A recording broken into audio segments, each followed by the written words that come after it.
জার্মানির বার্লিনেও শনাক্ত ওমিক্রন, টিকা না নেয়াদের জন্য লকডাউন জারি। ইতালির রোমে মাস্ক পরা বাধ্যতামূলক ঘোষণা।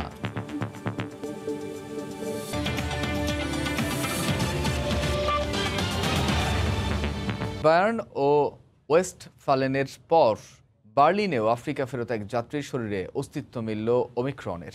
এ অবস্থায় সংক্রমণ রুখতে টিকা না নেয়া ব্যক্তিদের জন্য লকডাউন জারি করেছে প্রশাসন।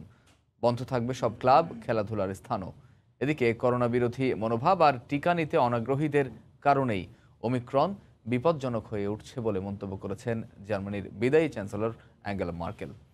জার্মানি থেকে বিটু বড়ুয়ার রিপোর্ট। শুধু জার্মানি নয়, পুরো বিশ্বে আবারও আলোচনায় কোভিড-19। জার্মান জাতীয় স্বাস্থ্য সংস্থা রবার্ট কোখ ইনস্টিটিউট জানিয়েছে, গেল একদিনে রেকর্ড ৭৪,০০০ মানুষ যেমন নতুন করে আক্রান্ত হয়েছে, তেমনি প্রায় ৪০০ মানুষের প্রাণ গেছে করোনায়। তার উপর করোনার নতুন ভ্যারিয়েন্ট ওমিক্রনের আতঙ্কে পুরো দেশ।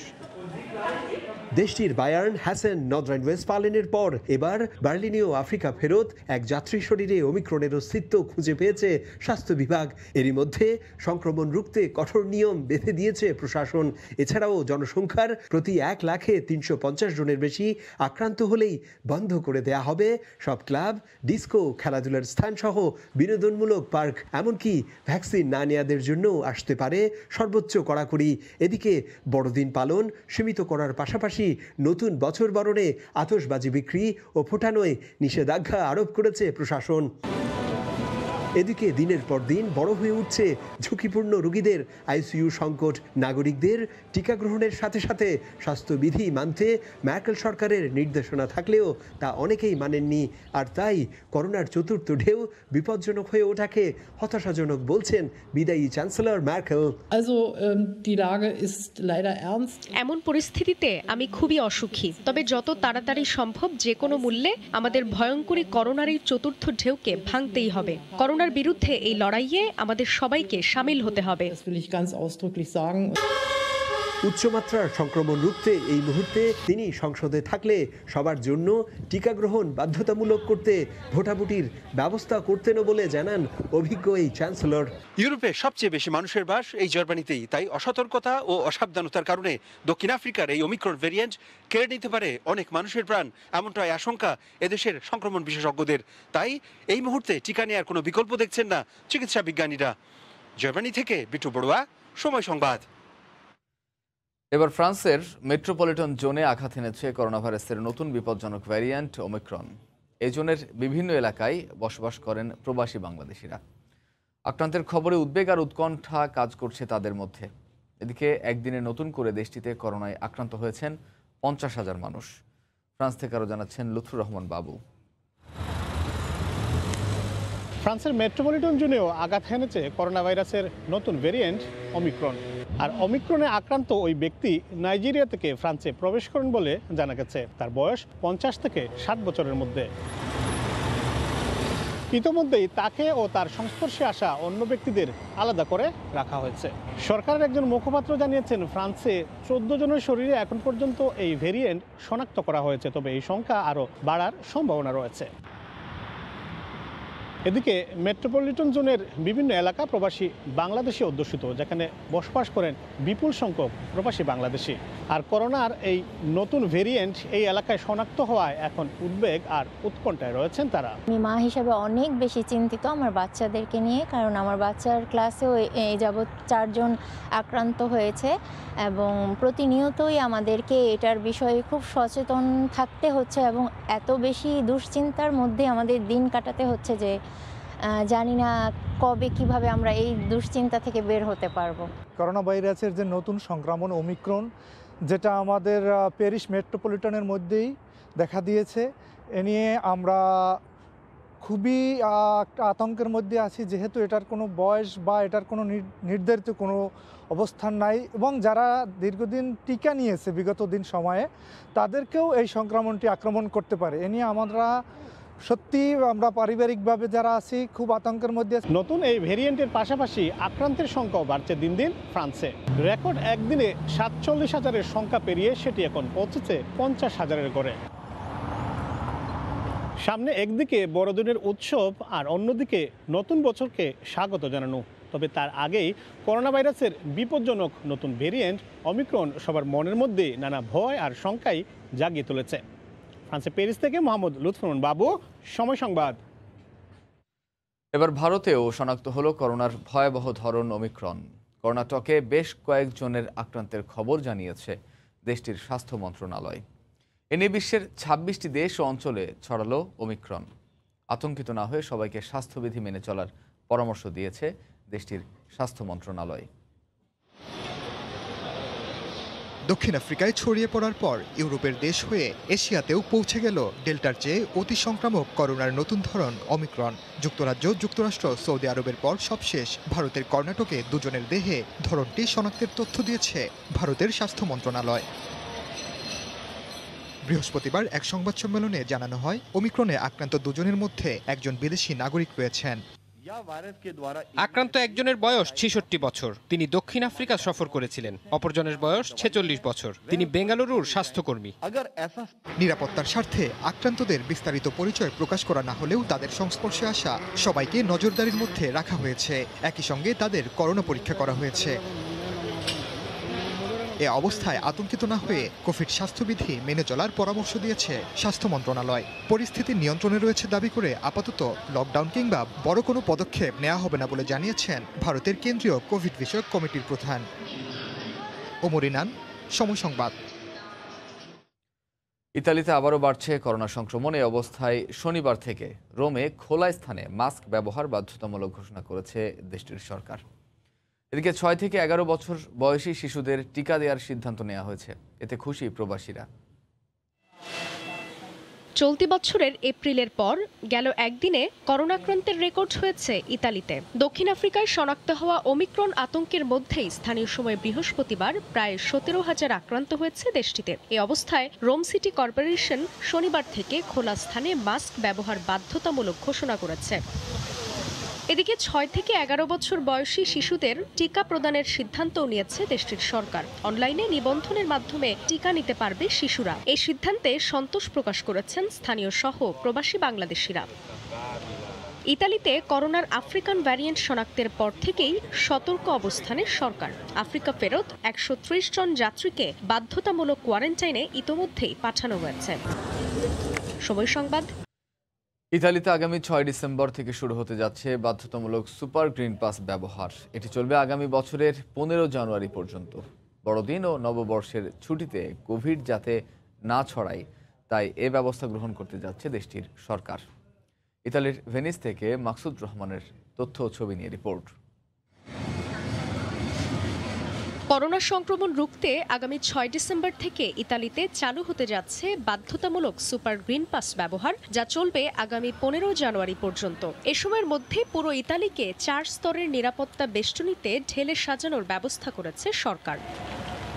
যারা পূর্ণ টিকার গ্রিন পাস বহন করতে পারবেন না তাদের সব ধরনের গুরুত্বপূর্ণ যানবাহন, বাস, ট্রেন, অভ্যন্তরীণ flight, cinema, gym, theatre, disco ও স্টেডিয়ামে প্রবেশ করতে দেয়া হবে না। বড়দিন ও নববর্ষের ছুটিতে কোভিড যাতে না ছড়ায় তাই আগেভাগেই এই উদ্যোগ নিয়েছে দেশটির সরকার। এদিকে পূর্ণ টিকার গ্রিন পাসের সিদ্ধান্তে খুশি স্থানীয় সহ প্রবাসী বাংলাদেশিরা। গ্রিন পাস বাধ্যতামূলক করা হচ্ছে, অর্থাৎ সবাইকে ভ্যাকসিনের আওতায় নিয়ে আসার জন্য সরকার এই সুন্দর পদক্ষেপ নিয়েছেন। এর মাধ্যমে করোনা ভাইরাস কিছুটা হলেও নির্মূল করা সম্ভব হবে আমরা মনে করি, এবং মানুষ নির্বিঘ্নে চলাফেরা কাজকর্ম করতে পারবে। সরকারের এই সুন্দর পদক্ষেপকে আমরা স্বাগত জানাই। মানবদেহে ভ্যাকসিন করোনা প্রতিরোধে অত্যন্ত গুরুত্বপূর্ণ ভূমিকা রাখছে। তাই আসুন আমরা যারা এখনো ভ্যাকসিন নেইনি অতি সত্বর স্বাস্থ্য বিভাগে যোগাযোগ করে ভ্যাকসিন নিয়ে নেই। ইতালির নাগরিকদের জন্য সুপার গ্রিন পাস নীতিমালা বাধ্যতামূলক করা হলেও ইউরোপীয় ইউনিয়নের রাষ্ট্রগুলোর নাগরিকরা ইউরোপীয় কমিশনের সুপারিশ করা পূর্ণ টিকার গ্রিন পাস থাকলেই ইতালিতে ভ্রমণ করতে পারবে বলে জানান দেশটির স্বাস্থ্য মন্ত্রণালয়। দীর্ঘ ১৬ বছরের ক্যারিয়ারের ইতি টানলেন জার্মান চ্যান্সেলর অ্যাঙ্গেলা মার্কেল। জার্মানির রাজনীতিতে তার অবদান স্মরণীয় হয়ে রাখতে বিদায় বেলায় তাকে দেয়া হয় রাষ্ট্রীয় সম্মান। দেশটির সেনাবাহিনীর পরিবেশনায় সঙ্গীত আর কুচকাওয়াজের মাধ্যমে দেয়া সংবর্ধনায় বিদায়ী চ্যান্সেলরের কণ্ঠে ছিল দেশের সংকট, আনন্দে কিংবা বেদনায় সবাইকে ঐক্যবদ্ধ থাকার আহ্বান। জার্মানি থেকে বিস্তারিত জানাচ্ছেন বিটু বড়ুয়া। গত 2 দশক ধরে জার্মানি আর আঙ্গেলা ম্যার্কেল যেন সমার্থক শব্দ। প্রথম ও দ্বিতীয় বিশ্বযুদ্ধের পর ধীরে ধীরে পৃথিবীর অন্যতম বৃহৎ পরাশক্তি হয়ে ওঠা এই দেশটির উন্নয়ন ও অগ্রযাত্রায় নিষ্ঠা, দৃঢ়তা ও সংকল্পচিত্তের পরিচয় দিয়েছেন যে কজন জার্মান চ্যান্সেলর, তাদের মধ্যে আঙ্গেলা ম্যার্কেল অন্যতম। তার নেতৃত্ব গুণ ও রাজনৈতিক দূরদর্শিতার কারণে দেশটির সর্বস্তরের মানুষের কাছে তিনি হয়ে ওঠেন মুটি, বাংলায় যার অর্থ মা। চ্যান্সেলর হিসেবে বিচক্ষণ ম্যার্কেলকে আর হয়তো দেখা যাবে না ইউরোপীয় পার্লামেন্ট, জার্মানির জাতীয় সংসদ, দেশটির কোনো সংবাদ সম্মেলন কিংবা কোনো সংকটে বা জার্মানির বিশেষ কোনো অর্জনে। কারণ চ্যান্সেলর হিসেবে বিদায়ের শেষ ঘণ্টা অমুক নিয়মেই যে গেছে বেজে, সেই সাথে ইতি ঘটল বর্ণাঢ্য এক রাজনৈতিক জীবনের।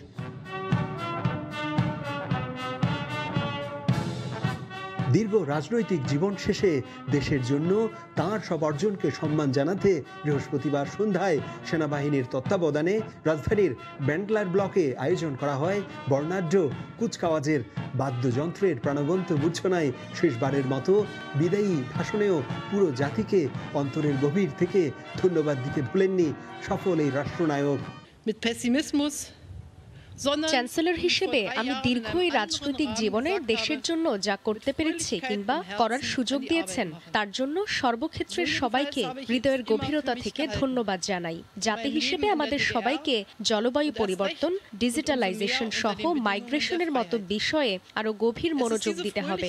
সকল মিথ্যা, অসত্য আর অনিয়মের বিরুদ্ধে সজাগ থাকতে হবে। মনে রাখতে হবে, যতদিন আমরা এক থাকব ততদিনই এই দেশের গৌরব সমুন্নত থাকবে। সবশেষে প্রার্থনা করি সবার অন্তর হোক আনন্দময় ও নির্মল। তীব্র শীত উপেক্ষা করে বিদায়ী সন্ধ্যায় ম্যার্কেলকে বিদায় জানাতে আসেন 200 জন রাষ্ট্রীয় অতিথি, যেখানে ছিলেন তারই মন্ত্রী পরিষদের 65 জন। ভালোবাসায় সিক্ত ম্যার্কেল লাল গোলাপ পেয়ে জানান কিভাবে কেটে গেল 16টি বছর তিনি বুঝতেই পারেননি। বিদায়ী চ্যান্সেলর শুধু আঙ্গেলা ম্যার্কেল হিসেবে পরিচিত হলেও তার পুরো নাম আঙ্গেলা ডরোথিয়া ম্যার্কেল। জন্ম 17 জুলাই 1954 ইংরেজি, হামবুর্গ অঙ্গরাজ্যে। সে সময় পূর্ব জার্মানি থেকে শুরু হয় রাজনীতিতে তাঁর হাতে কড়ি। নানান চড়াই উতরাই পেরিয়ে নেতৃত্বগুণে ধীরে ধীরে দেশের সবচেয়ে বড় দল ক্রিশ্চিয়ান ডেমোক্রেটিক পার্টি সিডিইউর হয়ে ওঠেন প্রধান। পরবর্তীতে দলের নেতৃত্ব দেওয়ার পাশাপাশি মনোনিবেশ করেন দেশ গঠনে। এরই ধারাবাহিকতায় দেশের আর্থসামাজিক উন্নয়ন, ইউর প্রতিষ্ঠা, জলবায়ুগত সমস্যা নিরসন, নবায়নযোগ্য জ্বালানি শক্তির বিকাশ ও দেশের প্রতিরক্ষা বাহিনীকে মজবুত করাসহ শ্রমের ন্যায্য মজুরি প্রদান, বয়স্কদের পেনশন ভাতা ও অভিবাসন সংকট সমাধানের মতো গুরুত্বপূর্ণ নানা বিষয়ে ম্যার্কেল রেখে গেছেন অনন্য ভূমিকা। দারুণ এক বর্ণাঢ্য ক্যারিয়ার শেষে আঙ্গেলা ম্যার্কেল আনুষ্ঠানিকভাবে বিদায় নিয়েছেন। কিন্তু গত 16 বছরে চ্যান্সেলর হিসেবে তিনি জার্মানিকে পৃথিবীর যেই উচ্চতায় রেখে গেছেন সেই উচ্চতায় গর্বিত এদেশের সর্বস্তরের মানুষেরা। তাই আঙ্গেলা ম্যার্কেল ছিলেন, তিনি আছেন এবং তিনি থাকবেন সবার অন্তরে, এমনটাই প্রত্যাশা এদেশের সমালোচক, এদেশের সর্বস্তরের সাধারণ মানুষ এবং রাজনৈতিক বিশ্লেষকদের। জার্মানি থেকে বিটু বড়ুয়া, সময় সংবাদ। আন্তর্জাতিক সময় আরও থাকছে। পর্তুগালের অন্যতম দৃষ্টিনন্দন শহর কাস্তেলো ব্রাঙ্কো পর্যটন সহ বিভিন্ন ক্ষেত্রে বিনিয়োগের সুযোগ প্রবাসীদের। দেখছেন আন্তর্জাতিক সময়। আয়ারল্যান্ডে রেস্টুরেন্ট পরিচালনায় মানতে হয় খাদ্য নিরাপত্তার কঠোর আইন। সব নিয়ম মেনেই সুনামের সাথে দেশটিতে ব্যবসা করছেন বাংলাদেশি প্রবাসীরা। আয়ারল্যান্ড থেকে সৈয়দ জুয়েলের রিপোর্ট। আয়ারল্যান্ডের রেস্টুরেন্ট ব্যবসা চালুর জন্য প্রতিটি ধাপেই রয়েছে কঠোর আইন। খাবারে কোনো ধরনের ভেজাল বা গুণগত মান খারাপ হলে জেল জরিমানা সহ রেস্টুরেন্ট পর্যন্ত বন্ধ করে দেওয়া হয়। আইন মেনে রেস্টুরেন্টগুলো সঠিকভাবে চলছে কিনা তা দেখভালের জন্য স্বাস্থ্য বিভাগের কর্মকর্তারা প্রায় পরিদর্শন করেন রেস্টুরেন্টগুলোয়। কোনো ধরনের ভেজাল পেলেই করেন জরিমানাও। তবে দেশটিতে কঠোর আইন মেনেও সুনামের সাথে সফলভাবেই রেস্টুরেন্ট ব্যবসা করে আসছেন অনেক বাংলাদেশি ব্যবসায়ী। এ খাতে অপার সম্ভাবনার কথাও তুলে ধরেন তারা। হেলথ সেফটি মাইনে আমাদের ব্যবসা বাণিজ্য করতে হয়, আমাদের মনিটরিং করা হয় প্রতি মাসে মাসে আইসা হেলথ সেফটির লোকদের। এর জন্য আমাদের খানার মান উন্নত করতে হয় এবং উন্নতভাবেই আমাদের চলতে হয়। 100% আমরা সেবা দিই হেলথের। আমাদের হেলথ কোর্স করছি আমরা এদিকে মানে অনেক মেনটেন করে চলে। এইসব দেশে বিজনেস করতে গেলে আপনার হেলথ অ্যান্ড সেফটি সম্পর্কে খুব একটা ভালো আইডিয়া রাখতে হবে। খাদ্য নিরাপত্তায় কঠোর আইন ও তার সঠিক প্রয়োগের জন্য সম্প্রতি গ্লোবাল ফুড সিকিউরিটি ইন্ডেক্স কর্তৃক উচ্চ খাদ্য নিরাপত্তায় 1 নম্বর দেশ হিসেবে স্বীকৃতি দেওয়া হয় আয়ারল্যান্ডকে। সৈয়দ জুয়েল, সময় সংবাদ, আয়ারল্যান্ড। পর্তুগালের অন্যতম দৃষ্টিনন্দন শহর কাস্তেলো ব্রাঙ্কো। পর্যটন সহ নানা খাতের সম্ভাবনাময় শহরটিতে বেড়েছে বাংলাদেশিদের বসতি। বিভিন্ন ক্ষেত্রে বিনিয়োগ করে লাভবান হবার সুযোগও রয়েছে প্রবাসীদের। কাস্তেলো ব্রাঙ্কোর পর্যটন ও সম্ভাবনা নিয়ে তারিকুল হাসান আশিকের রিপোর্ট। সেন্ট্রাল পর্তুগালের ৬,৬৭৫ বর্গ কিলোমিটার আয়তনের কাস্তেলো ব্রাঙ্কো জেলায় প্রায় ৩ লাখ মানুষের বসবাস। আয়তন ও জনসংখ্যা বিবেচনায় পর্তুগালের অন্যতম গুরুত্বপূর্ণ জেলা হিসেবেও বিবেচিত এটি। দৃষ্টিনন্দন ঐতিহাসিক ক্যাসেল ছাড়াও সাজানো গোছানো জেলা শহরটি যেন গোটা একটা পার্ক। কাস্তেলো দ্য কাস্তেলো ব্রাঙ্কো অর্থাৎ ক্যাসেল অফ কাস্তেলো ব্রাঙ্কো, মূলত এই দুর্গটির উপর ভিত্তি করে এই পুরো শহরটির গোড়াপত্তন। শহরটির নিরাপত্তায় ১২১৪ সালে পর্তুগালের তৎকালীন রাজা আফোনসো II এর আদেশেই নির্মাণ করা হয় দুর্গটি। দুর্গটির উপর থেকে একরকম পাখির চোখে পুরো শহরটির সৌন্দর্য উপভোগ করতে পারেন পর্যটকরা। অনেক আগে থেকে ভারতীয় উপমহাদেশের বিভিন্ন দেশের অভিবাসীদের বসতি গড়ে উঠলেও সম্প্রতি প্রবাসী বাংলাদেশিদের বসবাসও বাড়ছে কাস্তেলো ব্রাঙ্কোয়। শহরটিতে বিনিয়োগের সম্ভাবনার কথাও অকপটে স্বীকার করলেন প্রবাসীরা।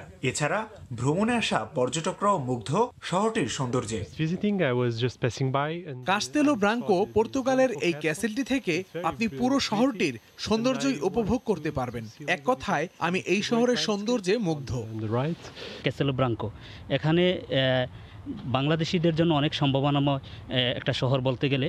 যদি বাংলাদেশিরা চায় এখানে ব্যবসা বাণিজ্য অথবা এখানের যে বাসা ভাড়া লিসবন থেকে অনেক সস্তা, তার মধ্যে সবচেয়ে বড় সুবিধা হচ্ছে এখানে উবার অথবা বল্ট এখানে বাংলাদেশিরা করে অনেক ভালো আয় করতে পারে। মোট 11টি মিউনিসিপ্যালিটির সমন্বয়ে গড়ে ওঠা কাস্তেলো ব্রাঙ্কো জেলার প্রতিটি শহরেই লুকিয়ে আছে অপরূপ ভিন্ন ভিন্ন সৌন্দর্য। তারিকুল হাসান আশিক, সময় সংবাদ, কাস্তেলো ব্রাঙ্কো, পর্তুগাল। জানিয়ে দিচ্ছে আন্তর্জাতিক সময়ের শিরোনামগুলো। জার্মানির বার্লিনেও শনাক্ত ওমিক্রন, টিকা না নেয়াদের জন্য লকডাউন জারি। ইতালির রোমে মাস্ক পরা বাধ্যতামূলক ঘোষণা। এই ছিল আন্তর্জাতিক সময়ের সঙ্গে থাকুন সময়।